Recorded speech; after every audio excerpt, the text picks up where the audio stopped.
सुंदर बढ़िया गो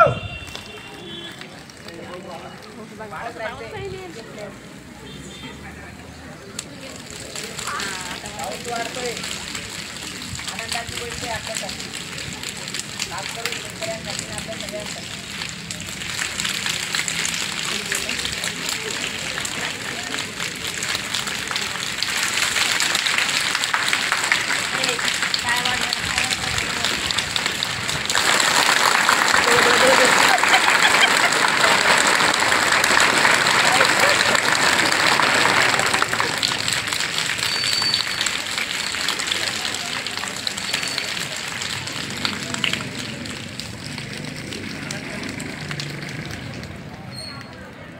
आपल्या लाडक्या विद्यार्थिनी आणि त्यांचे पालक आणि सर्व आपल्या गदाना गावचे प्रतिष्ठित भट्टी गावचे प्रतिष्ठित नागरिक या सर्वांचं मी शाळेत आल्याबद्दल खूप खूप धन्यवाद मानते। आणि माझ्या या छोट्याशा चिमुकल्या ज्या विद्यार्थिनी आहेत त्या आज खूप मोठ्या झाल्या, तर त्या मोठ्या कशा झालेल्या आहेत, पदाने झालेल्या आहेत।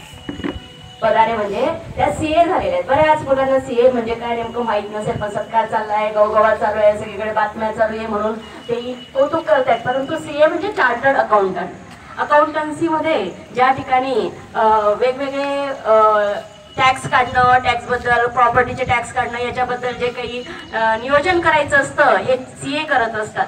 आणि हे सीए आपल्या पंचकृषीमध्ये सर्वप्रथम आपल्या ग्रामीण भागातले विशेषतः शेतकरी पालकांच्या ज्या मुली आहेत त्यांनी ही भरारी या ठिकाणी घेतलेली आहे। त्यामुळे या पंचकृषीमध्ये आतापर्यंत सीए हे कोणीही झालेलं नाही आहे, परंतु आपल्या आणि हायस्कूलच्या विद्यार्थिनी तसेच आपल्या गावातल्या ज्या काही विद्यार्थिनी आहेत त्या आज सीए झालेल्या आहे। आणि आपल्या गावाचाच नाही तर आपल्या शाळेचा सुद्धा त्यांनी जो काही म्हणजे सगळीकडे सन्मान व्हावा तसा सन्मान त्यांनी घडवून आणलेला आहे। आपल्या गावाचं तर त्यांनी मानवरतीच केलेली आहे, पण शाळेचं सुद्धा नाव रोशन केलेलं आहे। त्याचबद्दल त्यांच्या पालकांचंही नाव त्यांनी रोशन केलेलं आहे।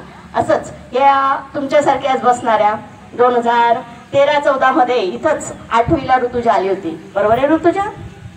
13-14ला तिने 8वीला प्रवेश घेतला। त्यावेळेसच मला वाटलं की हा हे काहीतरी आहे। जसं आई म्हणते की बाळाचे पाय पारडातच दिसतात, तसे शिक्षक सुद्धा म्हणतात की या ज्या लेकरांचे विद्यार्थिनींचे जे पाय आहे ना ते 8वी पासून आम्हाला म्हणजे आमच्याकडे जेव्हा येतील ना तेव्हापासून ते चमकायला लागतात। आणि आम्ही म्हणतो की नक्कीच मनातल्या मनात तरी म्हणतो की या मुली काहीतरी करणार, हे मुलं काहीतरी करणार। आणि अशी आपल्या न्यू हायस्कूल मधून जवळपास 69 पासून आपल्या शाळेची स्थापना आहे तेव्हापासून आतापर्यंत अनेक कोहिनूर हिरे हे घडवत गेलेले आहे। डिसाइडेड नव्हतं की मी सीए करणार आहे। 11 जेव्हा म्हणजे 10 झाली त्यानंतर मी सायन्स चूज केलं, कारण सीए काय आहे तेव्हा माहितीच नव्हतं। तुमच्या सगळ्यांसारखी मी कन्फ्यूज होते, पण 12 झाल्यावर मला कळालं की माझा इंटरेस्ट फायनान्समध्ये आहे आणि मग मी कॉमर्स स्ट्रीम निवडली। त्यानंतर मी फर्स्ट फाउंडेशन एंट्रन्स एक्झाम असते सीएची, ती मी फर्स्ट टाइममध्ये पास झाले आणि इंटरमिडिएटसुद्धा। पण सीएची वाटचाल इतकी सोपी नाही आहे, तुम्हाला खूप मेहनत करायला लागते। तर मी सीए फायनल जेव्हा दिलं तेव्हा फर्स्ट टाइम फेल झाले, पण तिकडे मी खचले नाही। आणि माझ्या मम्मी पप्पांनी पण मला मागे नाही ओढलं, त्यांनी मला धीर दिला आणि त्यांनी मला सांगितलं की तू नंतर करून घेशील। आणि मी आज तुमच्या सगळ्यांसमोर उभी आहे, हे केलेलं आहे। सो मला इकडे तुम्हाला मोटिवेट करण्यासाठी बोलवलं आहे। पण I would like to say की मोटिवेशन हे तुम्हाला दुसरं कोणी देऊ नाही शकत, ते तुमच्या स्वतःमधून तुम्हाला आलं पाहिजे। जसं की माझं मोटिवेशन होतं की मला म्हणजे तुम्हाला जेव्हा अपयश येईल ना तेव्हा तुम्हाला वाटेल की आपण खूप मेहनत घेते, खूप सगळं करत आहे, सगळं प्रयत्न करतो आहे, पण आपण सफल नाही होते, तर हे वर्थ इट पण आहे का? पण जेव्हा रविवारी माझा रिझल्ट आला त्याच्या अगोदर मी म्हणजे माझी ओळख अशी होती की मी सुनील चव्हाणची मुलगी आहे। आणि माझा जेव्हा रिझल्ट आला तेव्हापासून त्यांना सगळे ओळखतात की ते सीए ऋतुजा सुनील चव्हाणचे वडील आहेत। सो हे मोटिवेशन माझ्यासाठी होतं। आणि आपल्या आईवडिलांच्या चेहऱ्यावरचा आनंद आणि अभिमान पाहून मला खूप आनंद झाला आहे। आणि ते तुमचं मोटिवेशन असलं पाहिजे की तुम्हाला तुमच्या आईवडिलांना प्राऊड फील करायचं आहे। आणि जसं पाटील मामी सांगितलं की मी या शाळेत होते, त्यांनी सगळ्यांनी मला खूप सपोर्ट केला आहे, जे माझे शिक्षक होते। I was lucky to have teachers like them. आणि आता समजलं जातं की मराठी शाळेतून किंवा गावाकडून आलेल्या जे विद्यार्थी आहे ते शहरात जाऊन इंग्लिश मिडियमच्या लोकांना कॉम्पिटिशन देऊ नाही शकत, पण असं काही नाही आहे। तुम्ही सगळं काही करू शकता जर तुमचे स्वप्न आणि स्वप्न चांगले असतील आणि मेहनत करण्याची ताकद असेल. So I would like to say की स्वप्न मोठे बघा, त्या स्वप्नांसाठी मेहनत करण्याची तयारी ठेवा आणि स्वप्न तुमचे नक्कीच पूर्ण होतील. And thank you so much for inviting me here. Like I'm honored to be here and share my thoughts with you. And I wish you all bright future. Thank you so much.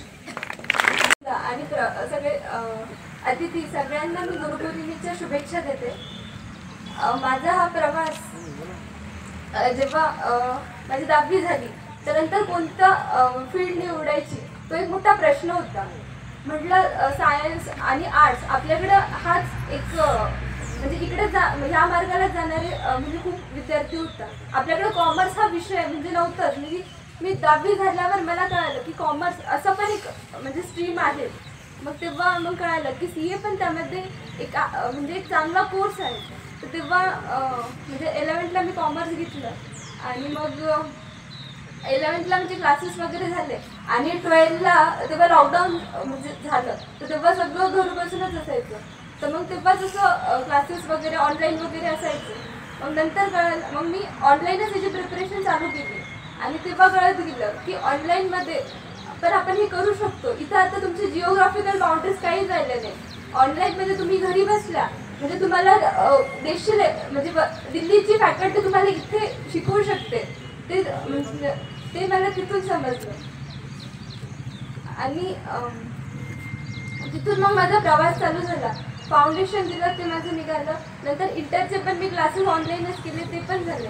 नंतर आर्टिकलशिपला आपले छत्रपती संभाजीनगरमध्ये तिथे join केलं. तिथं पण आपली कामं जे income tax GST तिथली कामं वगैरे शिकले आणि मग शेवटी वेळ आली आता फायनलची. तर फायनल जेव्हा अभ्यास चालू केला तेव्हा तो एक सेल्फ डाऊट होताच की कसं होईल काय होईल. पण एक शेवटी सगळ्यांचा सपोर्ट आणि वेळोवेळी म्हणजे घरच्यांनी सपोर्ट केला. क्लासेसवाले पण असायचे आणि पहिली गोष्ट म्हणजे आपला जो पाया होता तिथं जेव्हा इथं सेमी वगैरे होतं तर त्यामुळे आपलं सगळं भरून निघालं. एक तर प्रिपरेशन एक तो भक्कम पाया घडवण्याचं काम या शाळेने केलं आहे माझ्यासाठी आणि तेच आणि एवढा चांगला आपल्याला टीचिंग स्टाफ लाभलेला आहे. तर ते सगळ्यांचे मी खूप आभार व्यक्त करते कारण म्हणजे त्यांच्यामुळं त्या कॉम्पिटिशनमध्ये उतरण्याची ती क्षमता माझ्यामध्ये निर्माण झाली आणि ती तुमच्यामध्ये पण आहे. फक्त ती तुम्ही ओळखा आणि त्या दिशेने तुमचे प्रयत्न असू द्या आणि आपले स्वप्न मोठी बघा. जसं ऋतुजा म्हटली की मोठी स्वप्न बघा आणि त्या दिशेने ती पूर्ण करण्याची तुमची म्हणजे इच्छा असू द्या. एकदा तुमचं डिसायडेड असलं की मला हे करायचं आहे तर तुम्हाला मार्ग कोणत्या पण दिशेने तुम्हाला सपोर्ट करणारे पण मिळतात आणि म्हणजे ते मार्ग तुम्हाला मोकळा होऊन जातो. असं नाही की पुढे कसं होईल. जेव्हा मी स्टार्टिंग म्हणजे सुरू केलं तर तेव्हा मला माहिती नव्हतं की किती लेवल्स असतात कसं काय असतं. पण मग एका दिशेने तो मार्ग असा मोकळा होत जातो. तर तेच तुम्ही त्या दिशेने तुमचे प्रयत्न असू द्या आणि मी सगळ्यांचे खूप आभार मानते की तुम्ही सगळ्यांनी इथं बोलवलं. CA हा कोर्स याबद्दल मला काही माहिती नव्हतं. पण मग नंतर माझ्या गुरुजनांनी शिक्षकांनी आणि माझ्या वडिलांनी आईंनी याबद्दल मला म्हणजे प्रोत्साहित केला हा कोर्स निवडण्याबद्दल आणि त्यांचं मला वेळोवेळी मार्गदर्शन लाभलं. त्यामुळेच मी हा कोर्स अगदी उत्तम रीतीने माझ्या पहिल्याच प्रयत्नात पूर्ण करू शकले. त्याबद्दल मी सगळ्यांचे आभार मानते. तर मी जेव्हा CA स्टार्ट केलेलं तेव्हा मला माहिती नव्हतं की CA काय आहे. 10th नंतर मी सायन्स चूज केलं. मी 11-12 सायन्स केलं. त्यानंतर मी CA मध्ये गेले. म्हणजे मी फील्ड चेंज करून CA मध्ये गेले आणि त्यानंतर मला थोडेसे अपयशही आले. पण मी हार न मानता मी ते कंप्लीट केलं आहे माझं स्वप्न आणि त्यामध्ये माझ्या मम्मी पप्पा माझ्या आईवडिलांचा आणि शिक्षकांचा खूप मोठा वाटा आहे. आणि माझं जे कौतुक आज होतं आहे ते सगळ्या विद्यार्थी आणि विद्यार्थ्यांचं व्हावं ही माझी इच्छा आहे.